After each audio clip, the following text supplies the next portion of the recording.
As an entrepreneur, you make more than 100 decisions per day.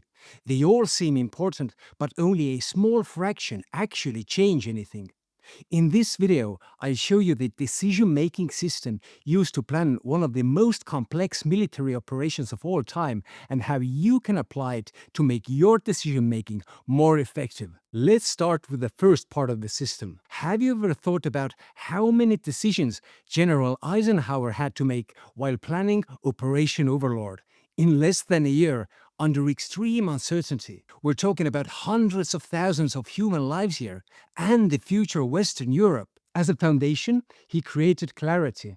He understood that not all urgent tasks are important, and not all important tasks are urgent. If you can't separate the two, chances are you mainly focus on urgent tasks and neglect the important ones that don't feel urgent. He understood that if he kept reacting to seemingly urgent tasks like logistics and troop issues, he would never be able to focus on the most important tasks, putting together a plan to liberate Europe. But Eisenhower also realized that there are gray areas and not all decisions fit neatly into those two categories. This is the second part of the system. He divided decisions into 4 categories. The first is urgent and important. These are the things that require action now and have profound consequences if delayed. Before the planned invasion, the weather turned and Eisenhower was faced with an urgent and important decisions: to delay the attack and risk losing surprise, or go ahead and risk catastrophic failure. In a business setting, that could be fixing a critical bug before scheduled software launch, or a major customer threatens to walk away. The second category is not urgent but important. Eisenhower realized that decisions under this category contribute most to long-term success. Here he placed designing the overall invasion strategy, like choosing where to land, coordination with allied forces. He spent most of his time on this category, and that was what ultimately won the war. In the business world, this includes things like developing your sales funnels or rethinking your market positioning, things that can really impact the long-term trajectory of your business. The third category is not important, but urgent. Things like tactical battlefield decisions are definitely urgent, but Eisenhower realized that such decisions need to be delegated to field generals who could handle the urgency, leaving him more time to focus on the more important things like planning the invasion. In the workplace, things like minor customer issues and last-minute requests fall under this category, things you can easily delegate. The fourth category is not important and not urgent. Here he placed things like low-value meetings, speculations, or basically noise.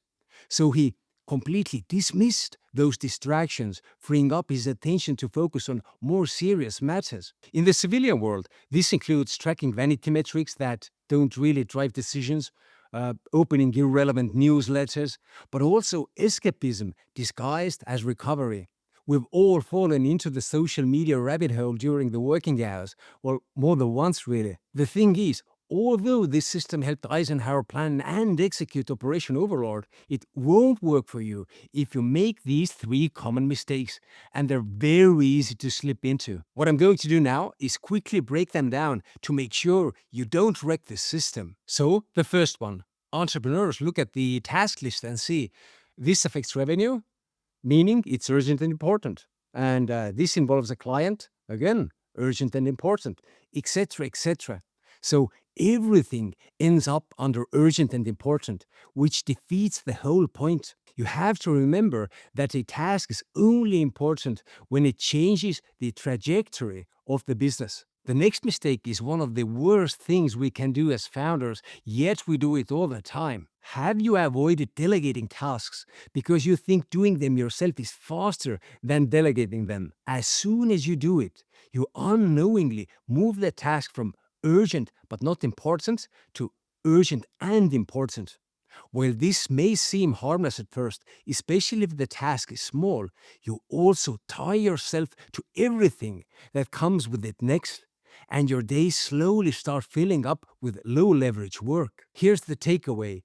If somebody else can do it, you shouldn't be doing it. The third mistake is incredibly common, but stops this system from working. Most people treat this like a one-time exercise.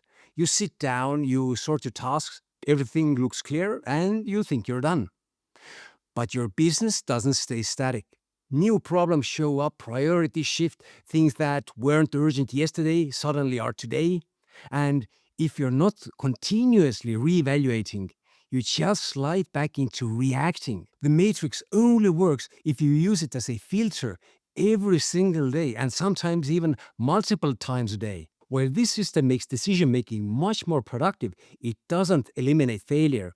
But entrepreneurs react to failure in surprisingly predictable ways.